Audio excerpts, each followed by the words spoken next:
Sinasabi po ng Ebanghelyo kahit na si San Agustin ay ito, ang Diyos ang siyang manggagamot. Subalit ang lahat ng sakripisyong gagamin mo at pagdadaanan mo ay magiging gamot mo para sa iyong kaligtasan. Saint Pope John Paul II, nang sabi niya, ang masamang spiritu, the devil cannot make you bad, and yet he can make you busy. Kanino tayo huhugot ng lakas? Nang sa gayon, maprotektahan natin hindi lang ang sarili natin, kundi na pati ang mga mahal natin sa buhay. Sumainyo ang Panginoon. Ang mabuting balita ng Panginoon ayon kay San Marcos. Papuri sa iyo, Panginoon. Nung panahong yun, sina Jesus at ang kanyang mga alagad ay tumawid sa lawa. At pagdating sa Gennesaret, ay isinadsad nila ang bangka. Paglusad nila, nakilala sila agad ng mga tao. Kahit nagmamadaling nilibot ng mga ito ang pook sa paligid. At ang mga may sakit na nakaratay na sa higaan ay dinala kay Jesus. Saan man niya mabalitang naroon siya. At saan man siya dumarating, maging sanayon, lungsod o kabukiran, ay dinadala sa liwasan ang mga may sakit at isinasamo sa kanya na pahipuin sila kahit man lang sa palawit ng kanyang kasuotan. At lahat ng makahipo nito ay gumagaling.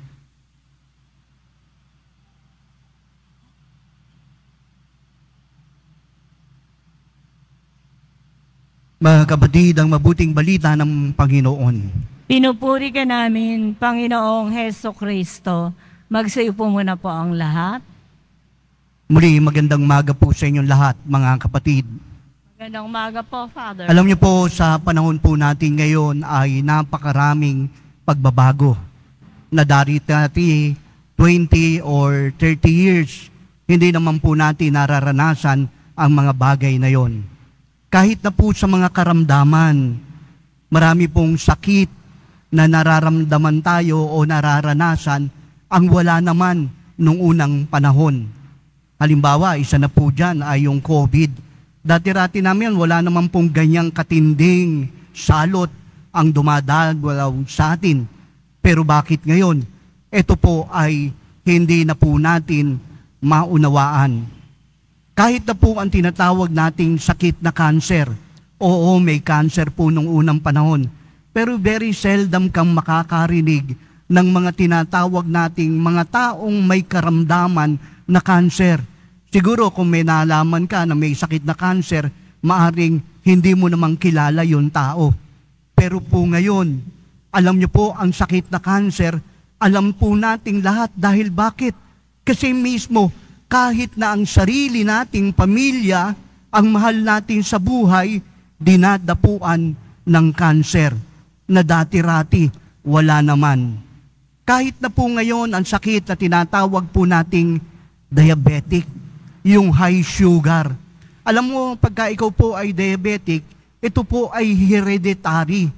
Nangangahulugan na mamana mo. Kung ang nanay o tatay mo mayroong sakit niyan, for sure, ang laki ng possibility na ikaw ay magiging diabetic din. Pero ngayon, hindi na po Hindi na hereditary. Bakit? Kasi ang sakit ng diabetic, ito po can be acquired. Nakukuha mo na po ngayon yan sa lifestyle mo, na dati-rati wala naman po. Nariyan po ang sakit na tinatawag nating anxiety, depression. Hindi po natin naririnig ang mga ganyang karamdaman noong unang panahon, pero bakit ngayon may mga ganyang karamdaman? Kaya naman tayo pong lahat, hindi natin maalis sa ating sarili ang mangamba, ang matakot. At ang tanong na lang po natin, kanino tayo huhugot ng lakas?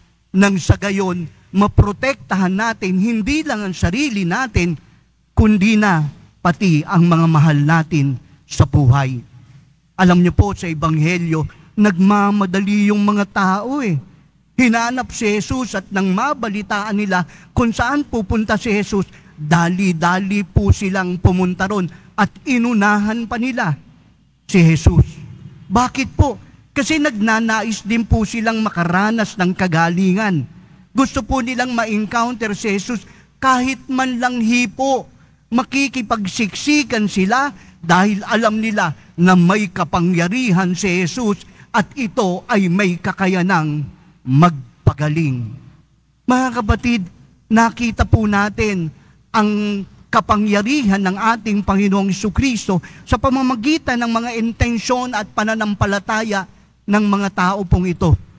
Alam niyo po, tinatanong ko po sa aking sarili, ano po kaya talaga ang intensyon ni Jesus? Bakit siya nagpapagaling? Bakit niya ninanais na ang mga taong ito'y hayaan siyang hipuin nang sa gayon maramdaman nila ang kagalingan? Alam niyo po, para sa atin, tayo po'y makikipagsiksikan dahil alam po natin na may kapangyarihan magpagaling ang ating Panginoong Jesucristo. Ngunit ang tanong ko, ito ba ang kanyang layunin? Alam niyo po mga kapatid, tayo naman po mga tao, kapag tinitignan po natin ang ating sarili, ang sabi nga po ay ito, kapag halimbawa wala tayong karamdaman, okay lang, we do not have any time pagdating po sa ating pong pananalangin. Pero ang sabi po sa Ebanghelyo, kahit na po yung gospel yesterday, ang sabi, si Jesus ay nanalangin. Alam niyo po mga kapatid, ang sabi po ni Pope John Paul II, Saint Pope John Paul II, na ang sabi niya, ang masamang spiritu, the devil cannot make you bad, and yet he can make you busy. Kaya naman kapag tayo po ay naging busy, nawawala na po tayo ng panahon na makipag-ugnayan sa Diyos kasi wala tayong concern. Pero ang sinasabi po ay ito, kapag tayo po ay nagkaroon ng problema, nagkaroon tayo ng karamdaman, then hinahanap na po natin ang Diyos. Kaya sa pagkakataon po ito, sa paghahanap ng mga tao kay Jesus, nabatid nila na magkakaroon ng kagalingan, ang nais ni Jesus ay ito. Tanong po nga, si Jesus ba ay nagnanais pagalingin tayo? Aba, opo. Nais ni Jesus na tayo po ay hipuin at nais ni Jesus na tayo ay makahipo sa Kanya nang sa gayon matanggap natin ang kagalingan. Ngunit, hindi po ito ang kanyang intensyon. Bakit po mga kapatid? Ay, oo nga po. Kapag hinipo mo po ang ating Panginoon, gagaling ka nga. Mawawala ang iyong karamdaman. Ngunit pagdating ng takdang panahon, maaring ang himala na tinanggap mo ay hindi na muling maulit na himala. Maaring ikaw ay magkaroon na naman ng panibagong karamdaman. At pagdating ng takdang panahon, kahit ano pa ang mangyari, darating ang sandali na tayo po ay mamamatay. Kung ganon mga kapatid, mayroon palang hangganan ang buhay ng tao. Kahit ikaw po ngayon ay pagalingin, kahit ang suliranin mo ngayon ay burahin. Pero pagdating ng takdang panahon, haharap tayo sa Panginoon. At nais ng Panginoon na kapag dumating ang takdang panahon na tayo ay haharap sa Kanya, batid natin at alam ng Diyos na tayo ay nagsisi sa ating kasalanan. Kung ganon mga kapatid, ang intensyon po pala ng Diyos ay hindi ka lang pagalingin. Ang intensyon ng Diyos ay magbalik loob ka sa Kanya. Nang sa gayon maranasan mo ang tunay na kagalingan, ang tunay na pagpapatawad sa iyong kasalanan. Alam niyo po mga kapatid, matuwa po tayo dahil nandito po tayo sa Quiapo. At ngayon namimintuho at sumasamba tayo sa poong Jesus Nazareno. At sinasabi po sa atin ang bagay pong ito, sa ating pagtanggap, anuman ang kalagayan mo, ikaw man ay may karamdaman, ikaw man ay may suliranin, ikaw man ay walang pera, ang sinasabi po sa atin ay ito. Tandaan nito, si Jesus ay nagmamahal sa atin.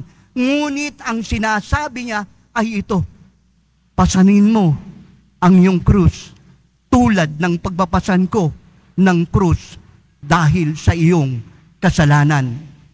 Kung ganoon mga kapatid, ang sinasabi po ng Ebanghelyo kahit na si San Agustin ay ito, ang Diyos ang siyang manggagamot, subalit ang lahat ng sakripisyong gagamin mo at pagdadaanan mo ay magiging gamot mo para sa iyong kaligtasan.